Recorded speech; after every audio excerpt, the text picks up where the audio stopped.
Irmãos, olha que interessante a palavra do Senhor. Livro de Romanos, capítulo 8, versículo 1 em diante. Paulo escrevendo aos Romanos.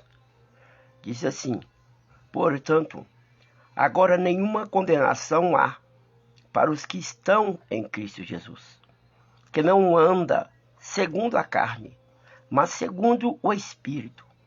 Porque a lei do Espírito de vida em Cristo Jesus me livrou da lei do pecado e da morte.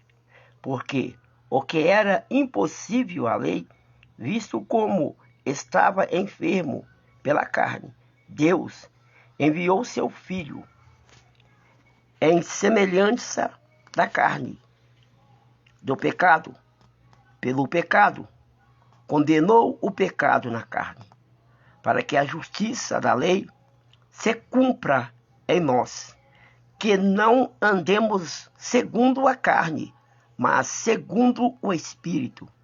Porque os que são segundo a carne inclinam para as coisas da carne, mas os que são segundo o Espírito para as coisas do Espírito. Porque a inclinação da carne é morte, mas a inclinação do Espírito é vida e paz. Porquanto a inclinação da carne é inimizade contra Deus, pois não é sujeito à lei de Deus, nem em verdade o pode ser. Portanto, os que estão na carne não podem agradar a Deus. 9 diz assim: vós não estáis na carne, mas no Espírito, se é que o Espírito de Deus habita em vós. Mas se alguém não tem o Espírito de Cristo, esse tal não é dele. E se Cristo está em vós, o corpo, na verdade, está morto por causa do pecado, mas o Espírito vive por causa da justiça. E se o Espírito daquele que dos mortos ressuscitou a Jesus habita em vós, aquele que dos mortos ressuscitou a Cristo também vivificará o vosso corpo mortal pelo seu Espírito que em vós habita.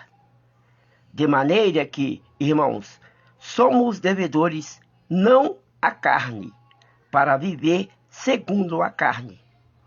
Porque se vivermos segundo a carne, morreremos. Mas se pelo Espírito mortificar as obras do corpo, vivereis. Porque todos os que são guiados pelo Espírito é de Deus. Esses são filhos de Deus. Vamos continuar aqui mais para frente um pouquinho. Só um momento.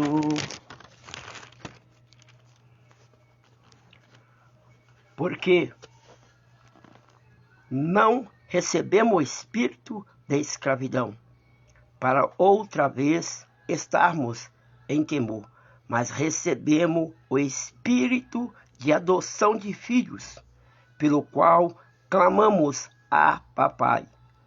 O mesmo Espírito testifica com o nosso espírito que somos filhos de Deus. E se nós somos filhos, somos logo herdeiro também, herdeiro de Deus e co-herdeiro de Cristo. E se certo que com ele padecemos, para que também com ele sejamos glorificados. Glórias a Jesus. Aqui no 14, o Espírito Santo é o guia da igreja. Glória a Deus. Em João 15, em João 16, 13, o próprio Jesus disse: mas quando vier aquele Espírito de verdade, ele vos guiará em toda a verdade. Glória a Deus. Porque não fala de si mesmo,